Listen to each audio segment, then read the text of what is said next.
എല്ലാവർക്കും നമസ്കാരം. ഞാൻ ടെസ്റ്റ് നമ്പർ 306.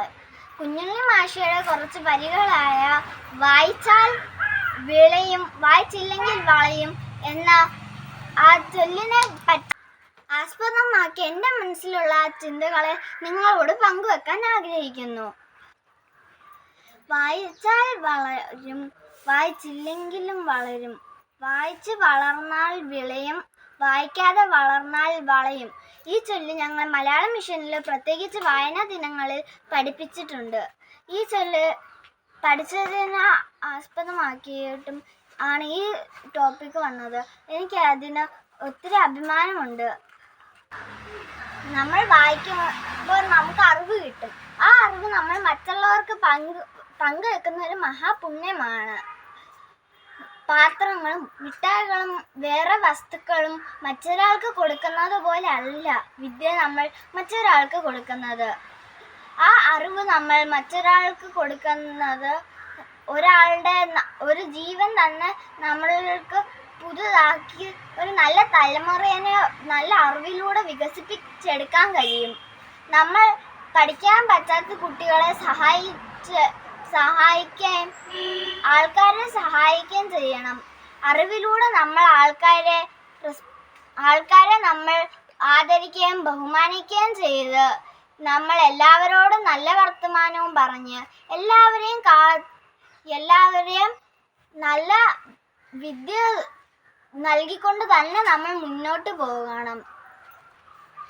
ഈ അവസരത്തിൽ ഞാൻ ഓർക്കുന്നു, എൻ്റെ സ്കൂളിലൊരു കുട്ടി പുതിയതായിട്ട് വന്നിട്ടുണ്ടായിരുന്നു. ആ കുട്ടിക്ക് പൊതുവെ വിഷയങ്ങളിൽ ഇച്ചിരി പുറകിലായിരുന്നു, അത് മനസ്സിലാവാറില്ലായിരുന്നു.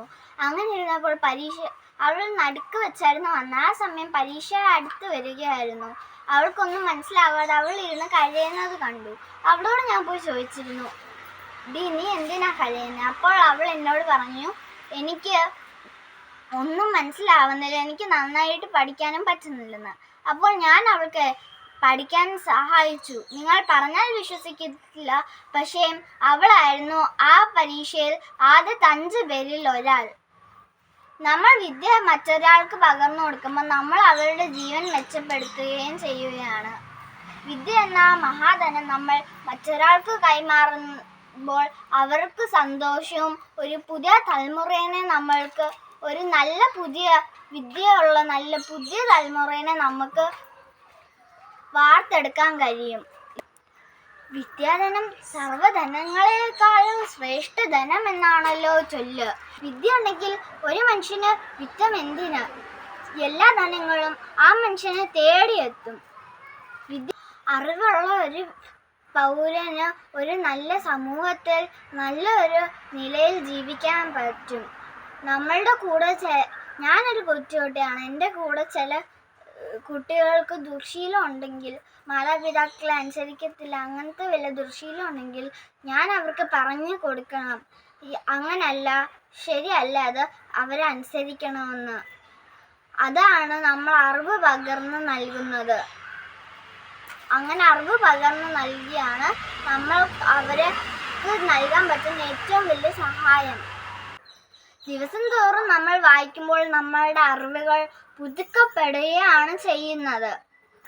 അറിവില്ലാത്ത ഒരാളാണെങ്കിൽ അവൻ്റെ മനസ്സിൽ തോന്നുന്നത് മാത്രമായിരിക്കും ചെയ്യുക. എല്ലാ കുട്ടികളും വിദ്യ പ്രാപിക്കാൻ വേണ്ടിയാണ് വിദ്യാലയത്തിൽ പോകുന്നതും മാതാപിതാക്കൾ അവരെ അയക്കുന്നതും. ഫോർ എക്സാമ്പിൾ, ഉദാഹരണത്തിന് വേണ്ടി നമ്മളുടെ മലയാളം മിഷൻ കേരള എന്ന നമ്മളുടെ നാടിൻ്റെ കാര്യം കേരളയുടെ വെളിയിലുള്ള ആൾക്കാരെ അടുത്തോട്ട് എത്തിക്കാൻ വേണ്ടിയുള്ളൊരു സംവിധാനമാണ് മലയാളം മിഷൻ. ആ മലയാളം മിഷൻ നമ്മൾക്ക് കേരളയുടെ അകത്തുള്ള ഓരോ കാര്യങ്ങളും, കേരളയുടെ ഭാഷയും കേരളയിലെ കാര്യങ്ങളും സംസാരവും എല്ലാം നമ്മളെ പഠിപ്പിക്കുന്നു. അതിനും മലയാളം മിഷൻ 1000 നന്ദി.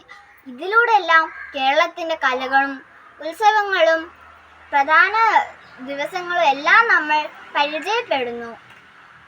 നമ്മളെല്ലാവരും വായിക്കുക. വായിച്ച് വായിച്ച് വളരുക, നല്ലൊരു സമൂഹത്തിനെ പകർത്തെടുക്കുക. ഇത്രേ എനിക്ക് പറയാനുള്ളൂ. നന്ദി, നമസ്കാരം. നോക്കട്ടെ, കേൾക്കട്ടെ.